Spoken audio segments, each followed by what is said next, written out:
It's analytics. Maybe you can tell us a bit about it. But more importantly, talk about how everyone who has predicted the peak of podcasts, at least so far, appears to have been proven wrong.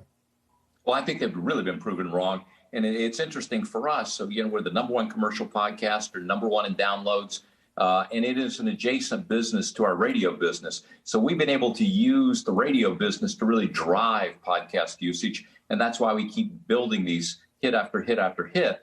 And of course, we're able to use this huge audio sales force. We're #1 in audio revenue, ad revenue. And we're #1, probably have the #1 largest audio sales force. And adding VoxNest to that now allows us to deepen that monetization of it as well. Where some people are still struggling for profitability in podcasting, we actually have a profit margin that's better than the overall company margin. So it's been a great business for us. It shows no signs of abating. In Q2, when we announced earnings, we announced that actually our ad revenue in podcasting was up 100% year over year.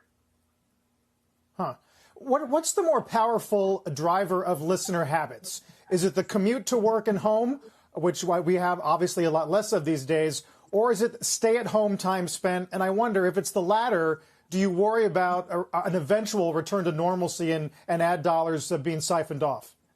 Actually, it's both. And what's been great for us is that all these new consumer electronics platforms, smart TVs, smart speakers, et cetera, have really allowed us to increase the usage in the home on the digital platforms really substantially. And I'd hate to say there's any good news about COVID, but if there is any, it's that people being at home let them discover these new platforms for radio and for podcasting and all of our audio products.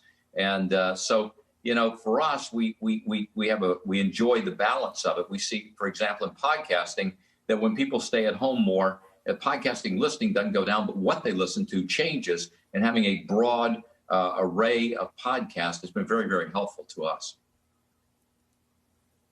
To advertiser demand during a pandemic and over the past few months. And I mean demand for ad inventory. If listener habits are changing, are advertiser habits and who's advertising changing as well?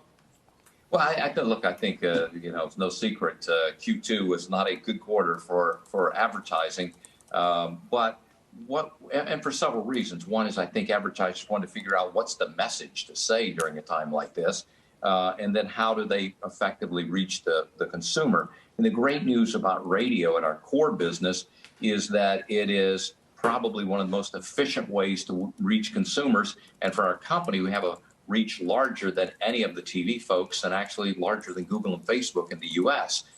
So I think they're looking for reach. They're looking for efficiency. Budgets dictate they get more and more efficient.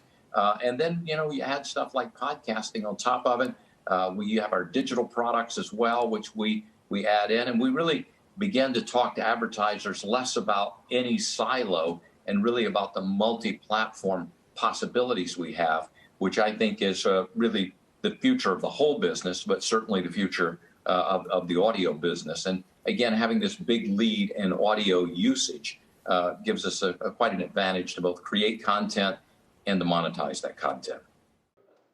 Shepard Smith here. Thanks for watching CNBC on YouTube.